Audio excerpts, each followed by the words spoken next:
What if I told you ISYSS, the R&B group you probably forgot about, was one of the biggest what could have been stories of the early 2000s? They had everything: the looks, the talent, and a promising future. But instead of becoming a household name, they vanished faster than you could say girl group. Why? Well, here's the truth. ISYSS wasn't set up for success. In fact, they were doomed from the start. So, what went wrong? Let's dive into the scandalous, drama-filled story that the music industry tried to bury. ISYSS was born in 1997, a group that seemed to have it all. It started with Ardena, the ambitious leader, and her niece Leticia. They quickly recruited Lamaya Goode, yes, the older sister of Megan Goode, and Paulette Maxwell from the 90s girl group Girl.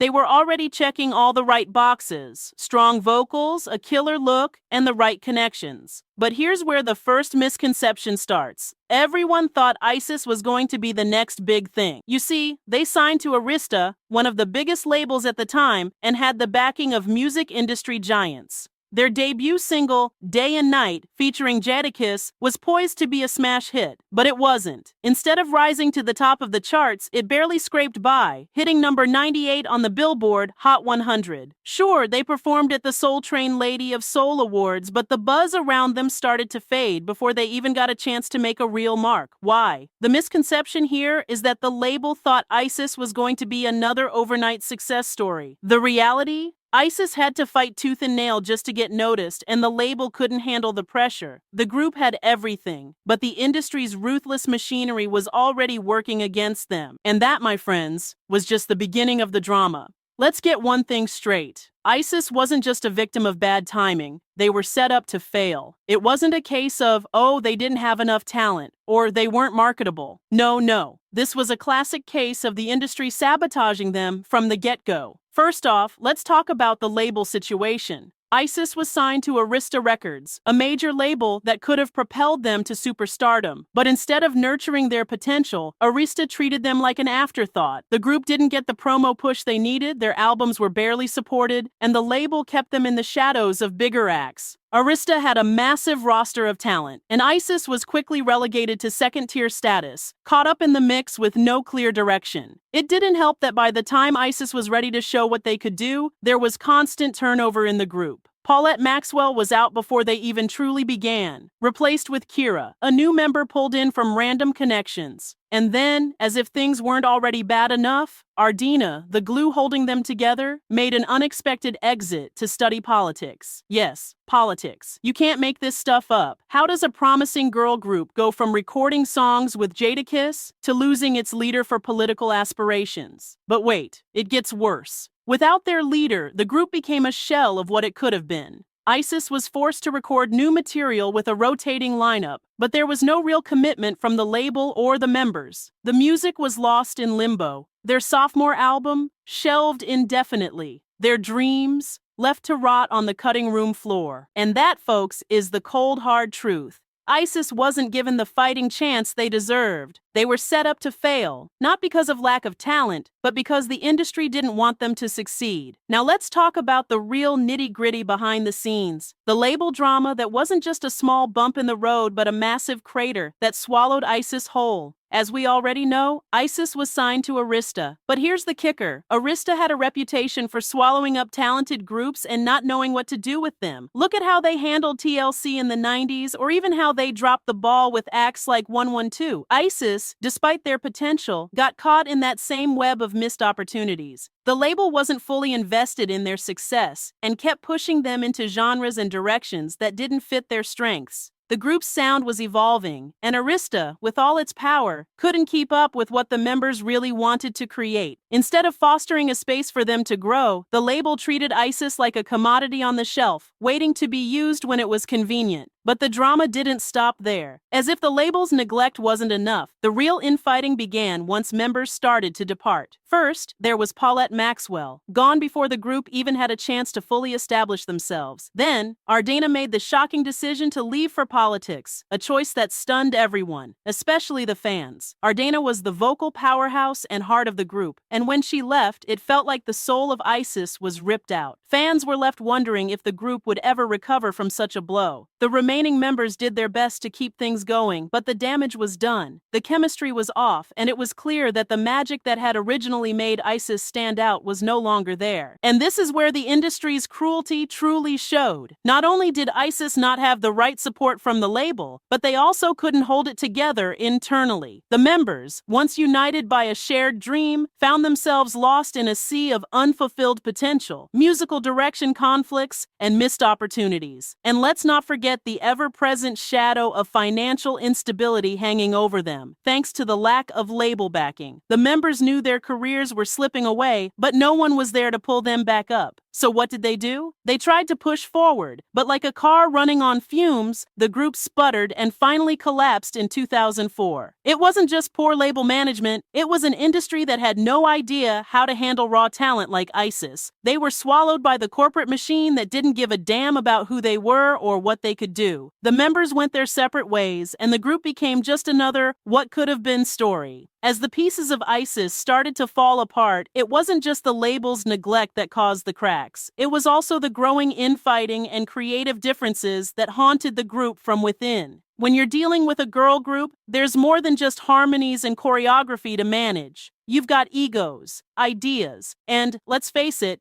big personalities clashing behind the scenes. The departure of Paulette Maxwell, while initially brushed off as a simple creative difference, was just the beginning. There was tension brewing in the group long before she left. The pressure to conform to the R&B mainstream, to fit a mold that the industry wanted them to be in, was suffocating. ISYSS wasn't just a product. They were an expression of each member's vision for what R&B could be. And when that vision clashed, oh, did it clash? Members like Ardena, who was the driving force of the group, had bigger dreams beyond just being a part of a girl group. She wanted to make a difference in the world, and when politics called, she answered. But in doing so, she left behind a group struggling with both their identity and direction. Leticia, as a member with a vision of her own, tried to hold the group together, but the spark just wasn't there anymore. And when Ardena left, it didn't just affect the group, it fractured their dynamic. Ardena wasn't just the lead. She was the glue that held ISYSS's sound together. Her absence created a void that wasn't easy to fill, despite their best efforts.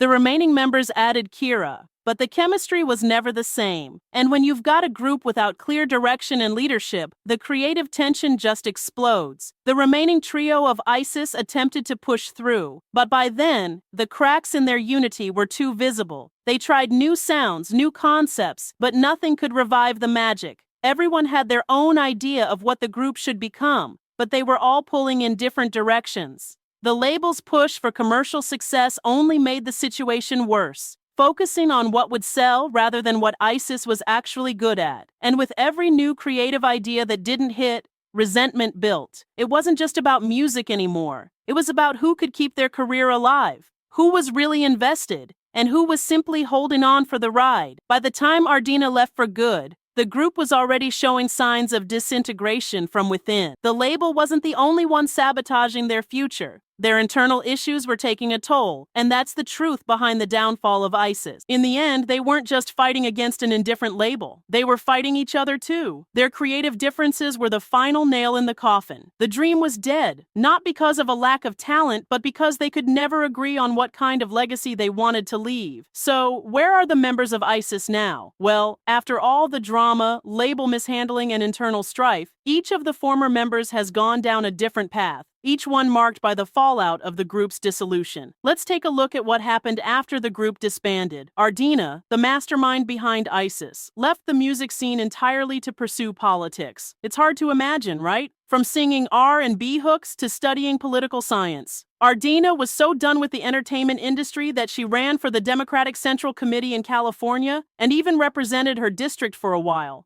Politics wasn't just a side hobby for her. It became her full-time gig. By 2011, she had married actor Creighton Jones, but their marriage ended in divorce. Still, Ardena kept pushing forward, living a life far from the flashy world of R&B and focusing on public service and activism. She's also become an advocate for various causes and published a book called The Art of Choosing Joy, chronicling her journey from music to politics. Leticia, Ardena's niece and one of the original members, didn't fare much better in the music industry post-ISYSS. After the group dissolved, Leticia briefly dabbled in a solo career, but it was never fully realized. Instead, she moved on to a more grounded life, working as a caregiver for the elderly. While she had some potential as a singer, the industry's betrayal and the group's fallout seemed to have pushed her out for good. Leticia has been laying low, focusing on family and her new career, completely distancing herself from the spotlight. Lamaya Goode, the sister of actress Megan Goode, didn't go back to the music world either. After ISYSS's disbandment, Lamaya joined a new group called Bad Girl, but that didn't pan out. She later joined her sister Megan's girl group, Hello Girls, but that too was short-lived. Lamaya eventually left the music scene entirely, focusing on starting a family. She married R&B singer Eric Bellinger in 2014 and had 2 children. Lamaya's gone from music to family life, stepping away from the industry to raise her kids and live a quieter life. Paulette Maxwell, who left early in the group's life, had the most unconventional post-ISYSS journey.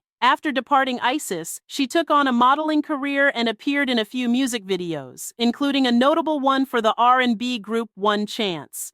She now works as a caregiver for the elderly and disabled. Paulette's career in entertainment didn't last long, but she seems to have found fulfillment in a more personal, grounded path. And then we come to Kira, the replacement member brought in after Ardena's departure. She tried to make it work with ISYSS, but once the group disbanded, she was left to pick up the pieces of her career. Kira did try to pursue music, but things didn't take off. She signed with a label but never released a full album. By 2013, she was still trying to make her mark, but the label drama and missed opportunities seemed to haunt her just like the rest of the group. Kira is still pursuing music in 2025, though it's unclear if she's made much of a dent in the industry. The aftermath for ISYSS was full of unfulfilled potential and faded dreams. Each member moved on, some embracing completely different paths, while others quietly kept their love for music alive in the background. But the scars left by their time in the spotlight were never fully healed. And in 2025, ISYSS is just another example of a girl group that could have been, but never was.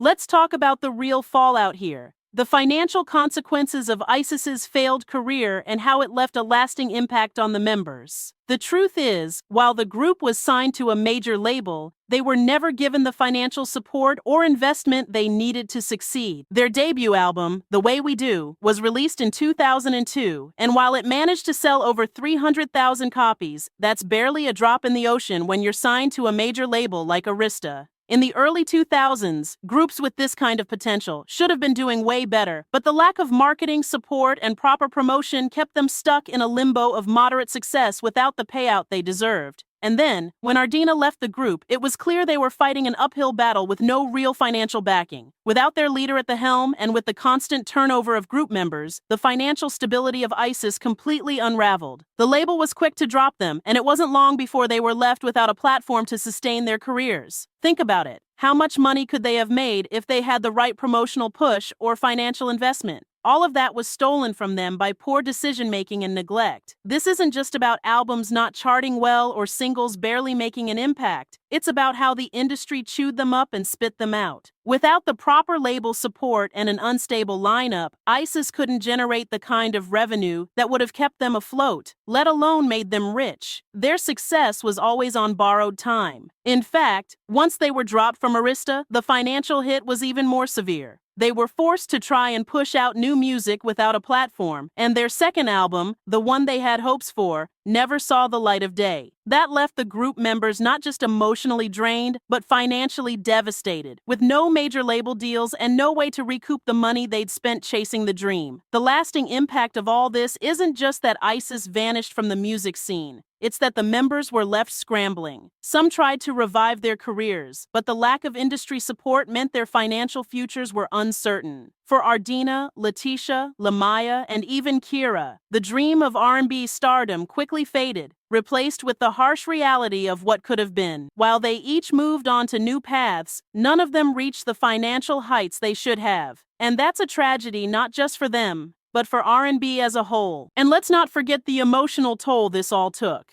Having the world think you're the next big thing, only to watch it all slip away, takes a lot out of you. It left each member with scars, not just from being dropped by the label, but from seeing their dreams unravel before they ever had a chance to turn into reality. The financial woes weren't just about missed sales or bad contracts, they were a reminder of the industry's cold disregard for talent when it no longer serves a purpose. To this day, ISYSS remains an example of the cruel, unpredictable nature of the music industry, where potential is sometimes never realized, and the aftermath leaves artists with broken careers and shattered bank accounts. So, what's the lasting legacy of ISYSS? They were a group brimming with potential, but ultimately, they became just another forgotten what-if story in R&B history. The label mishandling, the internal conflict, and the missed opportunities, they were too much to overcome. ISYSS had everything going for them, but the music industry chewed them up and spit them out without a second thought. Even though they didn't become the superstars they were destined to be, the impact of ISYSS still lingers in the hearts of fans who remember their promise. Their songs, like Day and Night, still resonate with those who appreciate the raw talent they brought to the table. But in the grand scheme of things, ISYSS is remembered for its unrealized potential, an R&B group that could have taken over but never got the chance to rise to the heights they deserved. As of 2025, the members have moved on to new lives, but the scars of their music career are still visible. Some pursued new careers outside of music. Others tried to keep their passion for singing alive, but the music industry ultimately took more from them than it ever gave back. Their story isn't just about a failed group, it's a cautionary tale of what happens when the industry fails to nurture talent, when the corporate world places profits over the people who make the music. So, while we might never hear that big ISYSS comeback we once hoped for, their legacy lives on in the music they left behind and in the lessons they impart to the next generation of artists. It's a reminder that no matter how talented you are, the right support and timing can make all the difference. ISYSS's dream didn't die. They were robbed of it.